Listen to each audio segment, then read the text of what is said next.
நண்பர்களே, 60 நாள் கடினமான பயணத்தோட நாள் 60.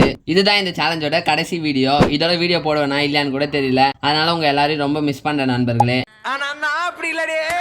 சும்மா உங்களை பிராங்க் பண்ணேன், அப்படிலாம் ஒன்றும் கிடையாது. இதுக்கப்புறம் கூட வீடியோ போடுவேன். என்னடா டயலாக் இது? எவன் எழுதி கொடுத்தானே அது இப்படி பேசிட்டு போறான்?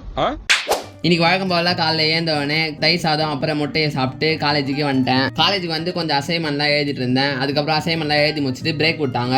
அப்போ வீட்டில் இருந்து செஞ்சு எடுத்துட்டு வந்தேன் மில்க் ஷேக்கை குடிச்சிட்டு மதியம் கோதுமை தோசை செஞ்சு கொடுத்தாங்க வீட்டில். அதையும் மதியம் சாப்பிட்டேன். ஈவினிங் காலேஜ் விட்டோன்னே எங்கள் காலேஜ் பக்கத்தில் ஒரு கஃபே இருந்துச்சு. அங்கே போய் டாக்கோ பூஸ்ட் குடிச்சிட்டு கடைக்கு வந்துட்டேன். இன்னைக்கு லாஸ்ட் டே, அதுவுமா பயங்கரமாக ஒர்க் அவுட் பண்ணலாம் அப்படின்னு ஒரு ஃபார்மோட போனேன். எங்கப்பா போகிற தம்பி அப்படின்னு கேட்டு இதெல்லாம் எடுத்து வச்சுட்டு போப்பா அப்படின்ட்டாரு. அதனால எல்லாத்தையும் எடுத்து வச்சுட்டு இருந்தேன். ஏன்னா 5 பண்ணுக்கு பாலிஷ் தான் ஒரு ஷூ கிடைக்கும் அப்படின்னு ராக்கி பாய் சொல்லிடுறாரு. அப்புறம் எல்லாத்தையும் எடுத்து வச்சுட்டு அவர்கிட்ட இருந்து தப்பிச்சு அப்படியே வீட்டுக்கு வந்துட்டேன். வீட்டுக்கு வந்து ரெடி ஆயிட்டு ஒரு வழியா ஜிம்முக்கு கிளம்பிட்டேன். இன்னைக்கு தான் கடைசி நாள் அப்படின்றதால மஜாவா ஒர்க் அவுட் பண்ணிட்டு டீ கடைக்கு வந்துட்டேன். டீக்கு காசு கொடுறான்னு என் ஃப்ரெண்டு கிட்ட கேட்டா காசே தர மாட்டான். சிஎம் விஜய் ஆனா என்ன பண்ணுவீங்களா அப்படின்னு அவனை திட்டிட்டு அப்படியே கடைக்கு வந்துட்டேன். கடைக்கு வந்து எல்லாத்தையும் எடுத்து வச்சுட்டு வீட்டுக்கு வந்துட்டேன். வீட்டுக்கு வந்து ஆம்லேட் போட்டு சாப்பிட்டேன். போறதுக்கு முன்னாடி உங்க எல்லாருக்கிட்டையும் ஒன்று மட்டும் சொல்லிக்கிறேன். என்ன யாருன்னே தெரியாம ஒரு 180 பேர் என்ன சப்ஸ்கிரைப் பண்ணிக்கிறீங்க. அந்த 180 பேருக்கு நான் என்ன பண்ண போறேன் அப்படின்னே தெரியல. பண்ண போறீங்க இது வரைக்கும் உங்க 2 பேருக்கு நான் என்ன பண்ணிருக்கேன்?